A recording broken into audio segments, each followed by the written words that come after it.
अस्सलाम वालेकुम दोस्तों। आज हमारा ये सेकंड पार्ट है सिक्स चैप्टर का, मतलब 6.1 का जो है वो सेकंड पार्ट है। 6.1 का सेकंड पार्ट है, ठीक है। लेक्चर तो सेकंड है ही, बट 6.1 का सेकंड पार्ट है, ठीक है। अब इस पार्ट में हम क्या पढ़ेंगे? प्रोपोर्शन पढ़ेंगे। अब प्रोपोर्शन क्या है? हम प्रोपोर्शन कहते हैं it is equality of two ratios, ठीक है। अब हमने रेशियोज पढ़ लिए थे ना, अब उसकी इक्वालिटी को, दो रेशियोज की इक्वालिटी को हम क्या कहते हैं? प्रोपोर्शन कहते हैं। जैसे कि ये देखें 2:3 है, इज इक्वल टू क्या है? 4:6 है। अब प्रोपोर्शन को यहाँ पे इज इक्वलिटी की जगह पे हम ये भी देते हैं, ठीक है। ये देखें, ठीक है, ये सिंबल भी हम देते हैं, ठीक है ना। 2:3, ठीक है। प्रोपोर्शन, इसको हम प्रोपोर्शन कहेंगे, ठीक है। 4:6। अब इक्वालिटी भी हम दे सकते हैं, कोई मसला नहीं है। हमें ये पता चला कि proportion is the equality of two ratios, ठीक है। अब बात आती है इसके बाद, अब ये तो है, ठीक है, चलो ठीक है, हमने ये भी दे दिया, इक्वालिटी की सिंबल दी, या हमने ये दिया, ठीक है, प्रोपोर्शन की सिंबल दी। तो मसला ये है कि इसमें भी कुछ ऐसे टर्म्स हैं, या ऐसे जैसे कि मैंने यहाँ पे लिखा है, ठीक है, टर्म है, तो हम इसमें इन चीजों को क्या कहेंगे, इन चीजों को क्या कहेंगे वो देखिएगा। जैसे कि मैंने यहाँ पे लिखा है एक्सट्रीम्स एंड मीन्स। अब एक्सट्रीम कौन से हैं और मीन्स कौन से हैं वो देखें। अब मैंने यहाँ पे लिखा है ना देखें, ये वाला चीज देखें, ये जो बाहर वाले न्यूमरल्स हैं, देखें ये क्या होते हैं? एक्सट्रीम्स होते हैं। क्या? एक्सट्रीम्स, ठीक। अब ये जो होते हैं ना बीच वाले, इसको हम क्या कहते हैं? मीन्स कहते हैं। ये मीन्स है, बीच वाले मीन्स होते हैं, और जो बाहर वाले होते हैं उसको हम क्या कहते हैं? एक्सट्रीम्स कहते हैं। बस ये समझ लें, एक्सट्रीम्स और मीन्स, ठीक है, ओके। अब बात आती है, एक्सट्रीम्स और मीन्स तो होगी, और हमें ये भी पता है कि product of means is equal to product of extreme होना चाहिए। प्रोडक्ट ऑफ मीन्स मतलब कि ये आपस में मल्टीप्लाई करें और ये आपस में मल्टीप्लाई करें तो इक्वल होना चाहिए, अदरवाइज वो प्रोपोर्शन नहीं होगा। देखें 3 × 4 कितना होगा? 12 होगा। 12 होगा इज इक्वल टू 2 × 6 कितना होगा?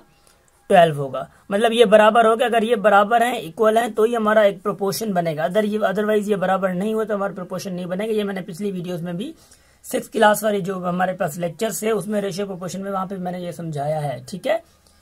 तो देखें एक्स अभी क्या कह रहे हैं कि find X if 2:9 is equal to x:36, ठीक। अब हम क्या करते हैं, हमारे पास दो तरीके होते हैं। कौन से तरीके होते हैं? दो। एक तो ये होता है कि हम एक्सट्रीम्स और मीन्स को मल्टीप्लाई करके दिखाएं, मल्टीप्लाई करके हम इसको सॉल्व करें। देखिए product of means is equal to product of extreme होता है, हमें पता है। अब प्रोडक्ट ऑफ मीन्स हम ऐसे करें, 9 × x इज इक्वल टू 2 × 36। अब हमें x चाहिए तो 9 इधर जाएगा, तो क्या होगा? x is equal to 2 × 36/9। अब इसकी जो टेबल है इस पे जा रही है, कितने टाइम जा रही है? 4 टाइम्स जा रही है, ठीक है। तो 4 टाइम्स की टेबल इस पे जा रही है, तो 4 × 2 कितना होता है? 8 होता है। तो x की जो वैल्यू मिली, मतलब यहाँ पे जो आएगा वो क्या आएगा? 8 आएगा, ठीक है। यहाँ पे क्या आएगा? 8 आएगा। अगर हमें देखना है कि प्रूफ करना है कि 8 ये सही है या नहीं है, वो देखें कैसे। अब हम कहते हैं कि प्रोडक्ट ऑफ मीन्स है और प्रोडक्ट ऑफ एक्सट्रीम जो है वो इक्वल होने चाहिए। देखें यहाँ पे 8 आ गया, 8 9 कितने होते हैं? 72 होते हैं, और 2 36 से कितने होते हैं? 72 होते हैं। तो मतलब ये क्या आ गए? इक्वल आ गए, ठीक है। इसको हम ऐसे फाइंड कर सकते हैं। अब आगे एक टाइप्स ऑफ प्रोपोर्शन है।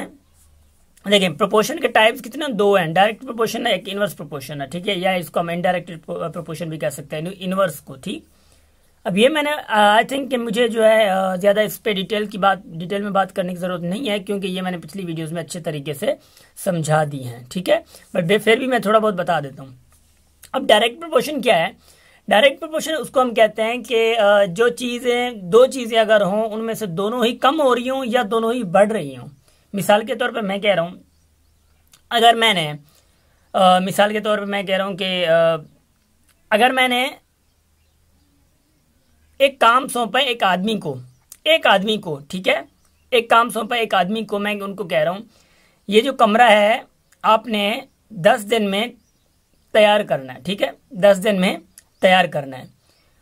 तो वो आदमी उसी, मतलब कि 10 दिन में, उसी वक्त में जो है वो आदमी मतलब कि कमरा तैयार कर पा रहा है। और सेम ही ताकत पे मैं उसको कहता हूँ अब 2 कमरे तैयार करो, दो कमरे तैयार करो, तो दिन कितने लगेंगे? तो 20 लगेंगे। मतलब सेम ही कुव्वत से अगर वो कर रहा है, तो यहाँ पे ये है कि अगर मैं डेज मतलब कमरा भी एक बढ़ा रहा हूँ तो उसके पास डेज भी बढ़ रहे हैं। तो क्या हो रहा है, ये दोनों बढ़ रहे हैं, डेज भी और कमरा भी बढ़ रहा है, मतलब ये दोनों बढ़ रहे हैं। अब मिसाल के तौर पे मैं एक चीज़ कहता हूँ डायरेक्ट, अब इनवर्स प्रोपोर्शन पे मैं जाता हूँ। एक चीज़ अगर मैं कहता हूँ मिसाल के तौर पे कि एक ही काम है अगर उसको 4 बंदे कर रहे हैं, उसको एक ही काम है उसको 4 बंदे कर रहे हैं और वो 10 दिन में कंप्लीट कर रहे हैं, वो 10 दिन में कंप्लीट कर रहे हैं।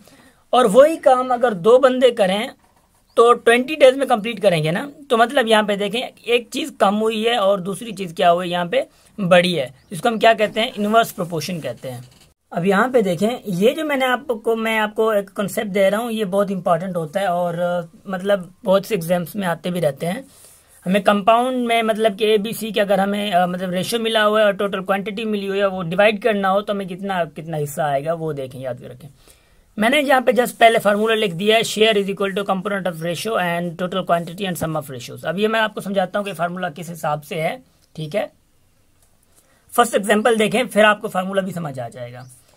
डिवाइड 180 रुपीज अमंग ABC इन दी रेशियोज 2:3:4, ठीक है, 4। अब मतलब A का जो मतलब पार्ट है वो 2 है, मतलब B का जो है वो 3 है और C का जो है वो 4 है, ठीक है। अब इसमें डिवाइड करना है हमने और फार्मूला हमारे पास ये है, ये याद रख लें। अब इसका मतलब क्या है, कंपोनेंट ऑफ रेशियो का मतलब क्या है, अगर हम A का फाइंड कर रहे हैं तो मतलब यहाँ पे कंपोनेंट ऑफ जो रेशियो लगेगा वो 2 आएगा। B का कर रहे हैं अगर फाइंड तो क्या लगेगा, 3 आएगा। अगर C का कर रहे हैं तो हमारे पास 4 आएगा। कंपोनेंट ऑफ रेशियो की बात है। टोटल क्वांटिटी क्या है हमारे पास, ये है। और सम ऑफ रेशियोज क्या है, जितने भी ये हैं इनको सम करके यहाँ पे नीचे रखना है हर किसी के शेयर फाइंड करने के लिए। देखिए अगर मैं A का शेयर फाइंड करूं तो क्या होगा, कंपोनेंट ऑफ रेशियो A का क्या है, 2 है, ठीक है। 2 इंटू टोटल क्वांटिटी कितनी है, 180 है, अपॉन जो है वो सम ऑफ रेशियोज है, मतलब 2 + 3 + 4 है, ठीक है। ये 9 होता है, ठीक है। यहाँ पे मैं 9 रख देता हूँ। तो इस 9 को मैं इससे जो है डिवाइड कर रहा हूँ तो कितना आता है, 2 आता है। फिर क्या होता है, यहाँ पे मैं 0 देता हूँ, 20, ठीक है, 20। अब 20 किसके साथ मैं मल्टीप्लाई कर रहा हूँ तो क्या आ रहा है हमारे पास, A = 40। अब A का जो शेयर मिला कितना मिला, 40 मिला, ये याद रख लें, ठीक है। अब मैं B का शेयर फाइंड कर रहा हूँ तो B का क्या है हमारे पास, कंपोनेंट ऑफ रेशियो क्या है, 3 है। 3 इंटू टोटल क्वांटिटी कितनी है, 180 है, ठीक है। अब सम ऑफ रेशियो कितना हमारे पास, वो कितना हमारे पास मतलब 12 है और 9 है, ठीक है। ये हमने जो सम ऑफ रेशियोज निकाला था 9, ठीक। अब इसको मैं डिवाइड कर रहा हूँ तो ये 20, ठीक है। अब इसके साथ मैं मल्टीप्लाई कर रहा हूँ तो कितना होता है, 60 होता है, ठीक है।